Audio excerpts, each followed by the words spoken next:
One of the things that we learned from the elections last night is that the Republican Party is the party of Donald Trump, though he is playing with fire. And the big races that cemented both of those things was Thomas Massie losing in Kentucky, Brad Raffensperger just getting crushed in Georgia. But also, given the numbers, especially those in Kentucky, you have many wondering, what is this going to mean in a general election? Right? Especially if Trump remains as unpopular as he is right now. And to really get to that place responsibly to talk about and answer that question, we have to look at Kentucky first, right? Especially Congressman Thomas Massie. Thomas Massie's a terrible congressman. He's been a terrible congressman from day one.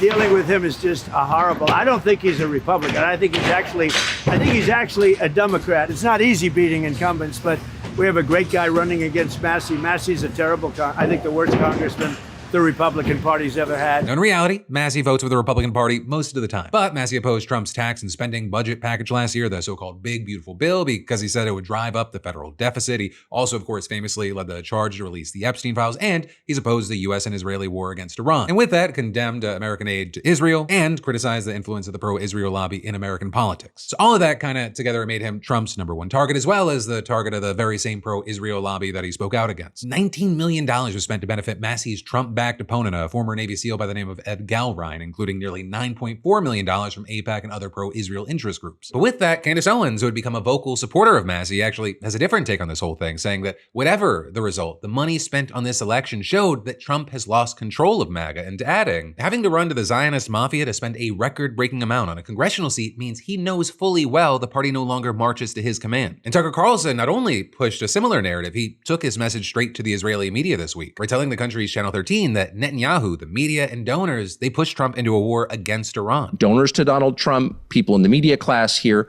were effectively working on behalf of the Israeli government. The Israeli prime minister pushed the U.S. president, who turned out to be far weaker than I understood, into a war that hurts the United States. And with that, you've got people saying, while they think that Owens and Carlson, they are conspiracy theorists on a number of fronts, you have many arguing that Massie's race, it shows that there is a real conversation to be had around how money is being spent on politics in the states. Especially because in this case, the money appears to have paid off. Galrine defeated Massie with around 55% of the vote. And so one of the things you ended up seeing was Massie kicking off his concession speech by saying, I would have come out sooner, but I had to call my opponent and concede, and it took a while to find Ed Galrine in Tel Aviv. As he also appeared to criticize the total loyalty that Trump's demanded from the Republican Party. If you always vote with the president, if the legislative branch always votes with the president, we do have a king.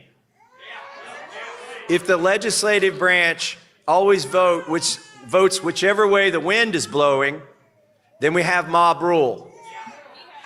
But if the legislative branch and the representatives and the senators that serve with it always follow the Constitution, we have a republic. And then as far as other reactions, you had a lot of people kind of linking Massie's defeat to the Epstein files getting released. Senator Chris Murphy posting, so there you have it. If you lead a campaign against powerful pedophiles, you get drummed out of the Republican Party. As well as Marjorie Taylor Greene writing, releasing the Epstein files was our demise, but it was worth every single bit because now everyone knows the truth. Though at the same time, you also had other reactions like that of Randy Fine, who wrote, this is Donald Trump's Republican Party. The rest of us get the privilege of living in it. And while Massie, he's definitely not the first person that Trump's taken aim at for being unloyal in his eyes, he definitely will not be the last getting the thumbs up or the thumbs down. Right, and with that in mind, you just gotta look to John Cornyn of Texas, and he'll be defending his seat in the primary this next Tuesday against Texas Attorney General Ken Paxton. And a huge thing with that one is that Paxton was actually endorsed by Trump yesterday, and the specifics of his support was very interesting, with Trump writing, Ken is a strong supporter of terminating the filibuster and, very importantly, the Save America Act. While then also adding, John Cornyn is a good man and I worked with him, but he was not supportive of me when times were tough. And that endorsement, it stands out for two reasons. One, while Cornyn and Paxton were kind of neck and neck for a while, Paxton's kind of jumped ahead, and so he seems like he's more of the sure thing. So you have some claiming that Trump's jumping on now so he can take credit. But then also too, this endorsement stands out because unlike with Massie or Cassidy even,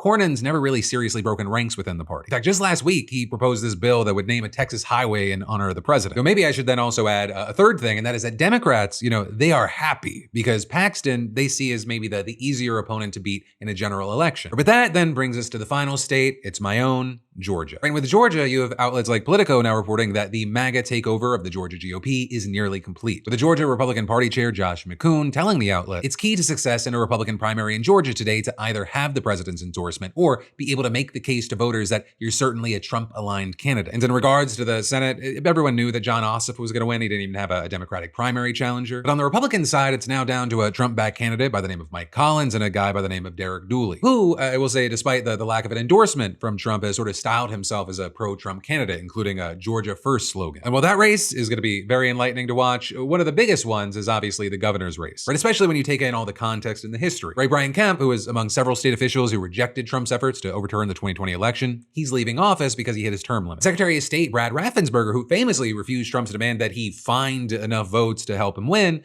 leading to Trump to brand him an enemy of the people, some making death threats against him and his family. In some ways, he seemed, at least early on, the obvious choice to replace Kemp. But what we saw, even just from original polling, is that his principled stance, it cost him. And that is even though he resisted openly criticizing Trump during his campaign. And in the end, he didn't even finish top 2. Instead, what we're seeing is that there's going to be a runoff between Lieutenant Governor Burt Jones, who's backed by Trump, and billionaire Rick Jackson, who isn't backed by Trump, but also whose campaign has clearly marketed him as a Trump-aligned candidate. And whoever ends up winning between those two are going to face former Atlanta Mayor Keisha Lance Bottoms, who secured the Democratic nomination, as the party's going to try to win the office for the first time in 24 years. Also, on the note of an effort to break a decades-long streak, the state failed yesterday. Because as we've talked about on previous shows, with the Georgia Supreme Court, a sitting justice has reportedly never lost re-election in the state, at least in more than a century. And because recent decisions by the U.S. Supreme Court, they've left the states with more leeway in matters like reproductive and voting rights, the Georgia Supreme Court, it was kind of under a watchful eye. A lot of money and attention went into trying to make history. Or with former President Barack Obama, the state Democratic Party, and pro-abortion rights groups backing Miracle Rankin and Jen Jordan. But as far as what ended up happening is that they both lost, though by greatly different means. Bethel narrowly defeated Rankin with around 51% of the vote, and Warren won against Jordan with almost 60% of the vote. And I'm actually going to end today's show with a little opinion section on this, because I think it is an important thing. There's something to learn here and remember. But for right now, it brings us back to the question of how a Trump-backed candidate is going to fare against Democrats in the general election, right? Especially in more competitive races. Because the New York Times, he had a poll this week, found that Trump's approval rating among Republicans, it's still at 82%, but overall, his approval rating's down to 37%. Nearly 2 in 3 voters disapproved both of his handling of the economy and the war in Iran. So there is a very real possibility that, being a full-throated MAGA diehard, it's exactly what you need to win the Republican nomination, but exactly what you do not want in a close race come November. Especially if people who are aligned with Massie, who are obviously, even in Kentucky, not the majority of Republican voters. Are there enough usually reliable Republican voters